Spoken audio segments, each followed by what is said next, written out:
masyarakat jahiliyah yang beribadah kepada selain Allah tidak bisa didiamkan dan harus diajak berdiskusi agar bisa berfikir dan berubah. Maka Nabi Ibrahim pun mempertanyakan alasan mereka mengapa beribadah kepada selain Allah Azza wa Jalla. Idh qala li abihi wa qaumihi ma hadhihi tamathilu allati antum laha akifun. Ibrahim bertanya kepada ayah dan kaumnya, berhala-berhala apakah ini yang kalian tekun menyembahnya? Mereka menjawab, kami sudah mendapati nenek moyang kami menyembahnya.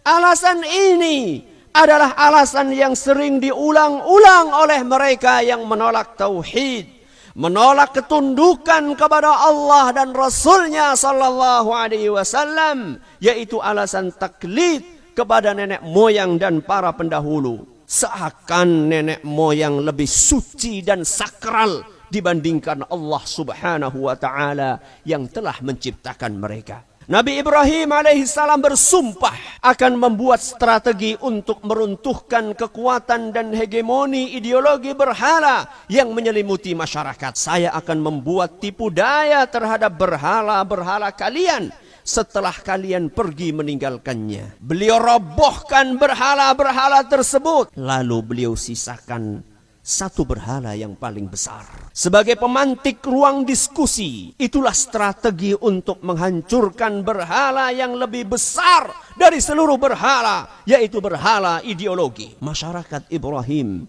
yang akan merayakan hari besarnya mereka terperangah saat mendapati berhala-berhala yang mereka sembah luluh lantak, kecuali berhala yang terbesar. Mereka bertanya, siapa yang melakukan ini kepada sesembahan kita?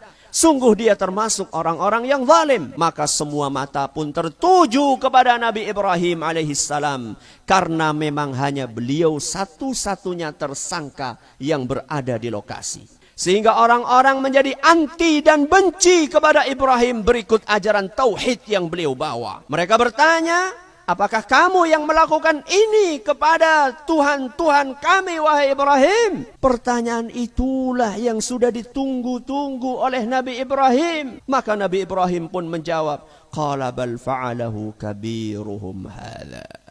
Nabi Ibrahim berkata, pelakunya adalah berhala yang paling besar.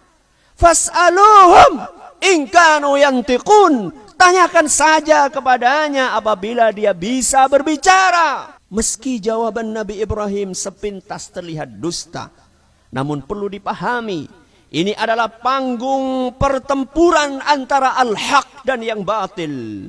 Nabi Ibrahim harus berbekal trik dari Allah yang sudah dibangun sejak awal untuk meruntuhkan kebatilan. Seperti halnya dalam perang, diperbolehkan menggunakan tipu daya atau trik untuk mengalahkan musuh. Setelah mereka diminta untuk bertanya kepada berhala yang terbesar, mulai jatuhlah kekuatan berhala ideologi masyarakat dan mereka mulai menyalahkan diri sendiri. Faraja'u ila anfusihim faqalu innakum antumudz zalimun. Maka mereka mulai sadar dan berkata, sesungguhnya kalian semua adalah orang-orang yang berbuat zalim, menganiaya diri sendiri. Seraya berkata, Ibrahim, kamu sudah tahu berhala itu gak bisa berbicara. Mendapatkan jawaban semacam itu, Nabi Ibrahim kembali bertanya kepada mereka, sampai-sampai Nabi Ibrahim menyebutkan kata uf, parah dan celaka. Karena mereka adalah manusia yang dikaruniai akal, akan tetapi tidak pula menggunakan akalnya untuk berfikir. Qala ata'buduna min dunillah ma la yanfa'ukum syai'an wa la yadhurrukum. Mengapa kalian menyembah selain Allah sesuatu yang tidak bisa memberi manfaat sedikit pun dan tidak pula bisa mencelakai kalian? Uffil lakum, celakalah kalian, walima ta'buduna min dunillah, dan celaka apa yang kalian sembah selain Allah. Afala ta'qilun, kenapa kalian tidak berfikir? Tidak terima narasinya kalah dengan narasi tauhid. Maka para pengusung ideologi berhala ini serentak mengintimidasi Ibrahim. Bakar dia! Tolonglah para berhala kalian apabila kalian serius mau berbuat.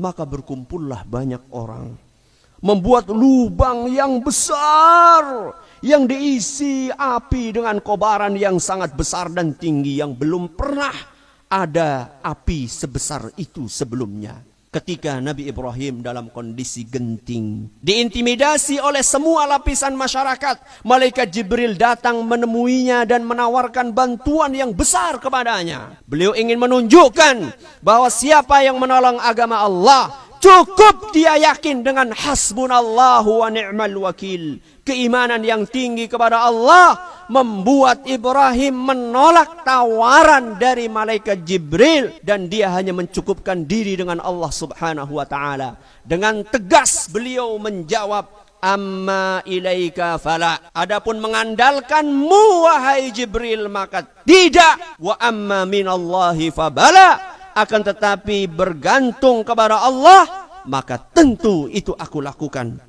Beliau merasa merdeka dari penjajahan. Bagi beliau, seorang mukmin yang tidak mengotori imannya dengan kesyirikan tidak perlu merasa takut. Justru yang layak takut dan khawatir adalah para pembawa bendera kesyirikan.